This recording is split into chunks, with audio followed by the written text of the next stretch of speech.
কবি যতীন্দ্র মোহন বাগচি রচিত কবিতা কাজলা দিদি। বাঁশবাগানের মাথার উপর চাঁদ উঠেছে ওই, মাগো আমার শোলক বলা কাজলা দিদি কই? পুকুরে ধারে নেবুর তলে থোকায় থোকায় জোনাক জলে, ফুলের গন্ধে ঘুম আসে না, একলা জেগে রই। মাগো আমার কোলের কাছে কাজলা দিদি কই? সেদিন হতে কেন মা আর দিদিরে না ডাকো? দিদির কথায় আঁচল দিয়ে মুখটি কেন ঢাকো? খাবার খেতে আসি যখন দিদি বলে ডাকি তখন, ও ঘর থেকে কেন মা আর দিদি আসে না কো? আমি ডাকি তুমি কেন চুপটি করে থাকো?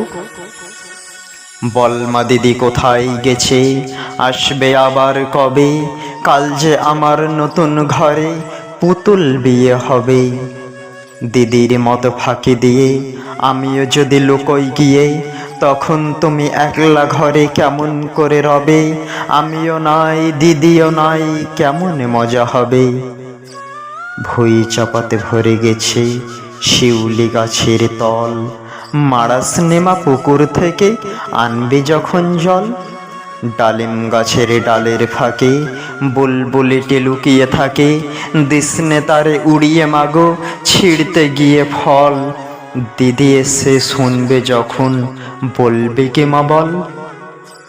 বাঁশবাগানের মাথার উপর চাঁদ উঠেছে ওই, এমন সময় মাগো আমার কাজলা দিদি কই?